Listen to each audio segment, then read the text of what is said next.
키포인트 13번 보겠습니다. 보험 사기네요. 개념과 유형 보겠습니다. 자, 보험 사기 일단 중 두 가지, 연성 사기와 경성 사기, 이 두 가지는 바꿔서 물어보는 문제 굉장히 많이 나옵니다. 자, 연성 사기는 피해자가 없는 범죄로 인식이 된다라는 점 기억을 해 두시고요. 반대로 경성 사기는 추가적인 피해자가 발생을 하는 사기의 유형이 되겠죠. 연성 사기는 보험 사고를 과장하여 보험금을 청구하거나 아니면 보험료를 좀 줄이려고 허위 정보를 제공하는 경우, 자, 이런 경우가 연성 사기에 해당이 되고요. 경성 사기는요, 보험금을 받기 위해서 고의적으로 재상해 등을 발생시키거나 의도적으로 사고를 조작하는 행위. 자, 두 가지 일단 구별이 되시겠죠. 보험사기 방지 특별법 보겠습니다. 2016년 3월, 예전에는 형법으로 처벌을 했는데 강화가 됐습니다. 10년 이하의 징역 또는 5천만 원 이하의 벌금, 상습범 및 보험사기 이득액이 5억 원 이상인 경우에는 미수본 처벌 가능하고 가중처벌 됩니다. 보험사기 행위를 알선, 유인, 권유, 광고한 자도 처벌을 하고요. 징역형과 벌금형, 병과도 가능해졌습니다. 이게 2024년도에 개정이 된 내용입니다. 좀 더 처벌이 강화가 됐다는 거죠.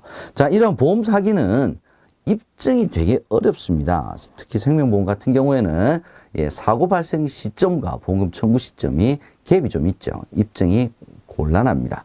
수법이 다양해지고 있고요. 뭐 조폭도 막 이제 막 들어오고, 그다음에 전문가들도 막 끼죠. 그래서 지능화, 조직화. 요게 특징 중에 하나입니다. 그래서 선의의 계약자에게 피해가 전가가 되고요. 국민건강보험과 같은 공보험료 인상도 초래를 하게 되는 등 사회적 피해가 크다라는 점 알아두시고요. 보험사기 유형, 이게 좀 시험 문제 자주 나오네요. 사기적인 보험계약의 체결이냐, 아니면 좀 이제 고의적인 유발이냐, 아니면 위장 허위 사고이냐, 보험금 과다 청구이냐, 네 가지 유형이 있었죠. 이 네 가지 유형을 구별해 주셔야 될 것 같습니다. 사기적인 보험계약의 체결은 암 진단을 받은 자가 진단 사실을 숨기고 사기친 거죠. 고의적인 유발은 뭡니까? 손목, 발목, 신체 일부를 절단, 고의적으로 사고를 만드는 거죠. 위장 허위 사고는요, 피보험자가 사망하지 않았음에도 사망한 것처럼 위장을 한다. 이게 바로 위장 허위 사고입니다. 과다 청구는요, 병원과 공모하여 부상 정도나 장애 등급을 상향을 하거나 아프지도 않은데 계속 나 입원하겠다, 치료를 연장하겠다, 과잉 진료, 이런 것들이 바로 과다 청구 유형이 되겠습니다. 어떤 것들이 어떤 사기 유형에 해당이 되느냐, 얘를 여러분께서 구별해 두셔야 될 것 같습니다. 시험 문제 많이 나오는 것도 요거 있죠. 정부 및 유관기관 등 보험사기 방지활동. 자, 보험범죄수사협의회라는 게 있습니다. 자, 보험범죄수사협의회는 어느 기관들이 참여하고 있냐, 얘를 알아두셔야 됩니다. 경찰청, 금융감독원, 생송보협회, 보험회사 기억을 해 두시고요. 자, 그 다음 보험사기 인지 시스템 IFAS라고 합니다. 자, 이거 어디서 운영하고 있느냐, 요거 기억해 두셔야 돼요. 어딥니까? 금융감독원입니다.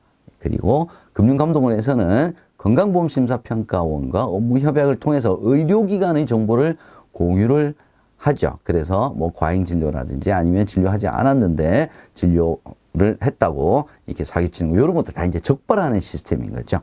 생송보협회.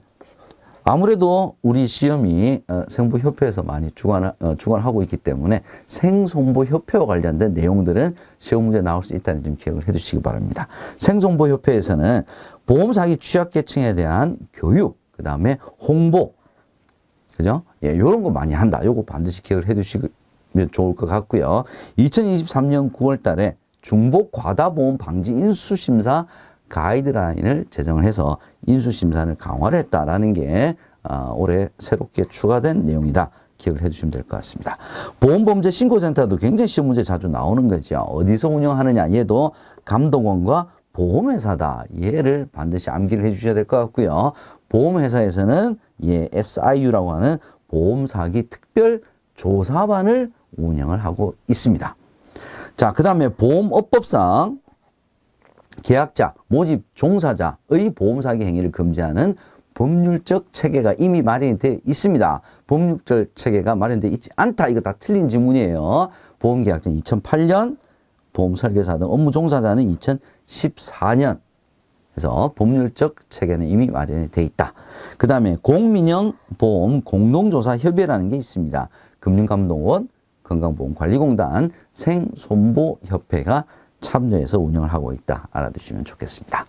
자, 이제 다음으로 함정 5가지 보겠습니다. 아무래도 출제 비중이 높다 보니까 함정도 좀 개수가 많네요. 첫 번째, 보험사기 방지특별법상 보험사기 행위는 형법상 사기죄와 처벌 수준이 동일하지 않죠. 제가 강화가 됐다고 말씀드렸죠. 예전에는 형법의 사기죄가 적용이 됐는데 지금은 보험사기 방지특별법에 의해서 처벌이 됐습니다. 처벌 수준이 높아진 거죠. 두 번째, 보험사기 계약은 동일한 종류의 보험상품을 동일한 회사에 집중하지 않고 여러 회사에다가 가입을 하겠죠. 분산시키겠죠. 세 번째, 생명보험의 경우에는 보험사기 입증이 어렵다. 입증이 어려운 측면이 있다라고 해야 맞는 내용이 되겠습니다. 네 번째, 보험범죄신고센터는 금융감독원 보험회사가 신고센터를 운영하고 있고요. 예금보험공사와는 관련이 없습니다.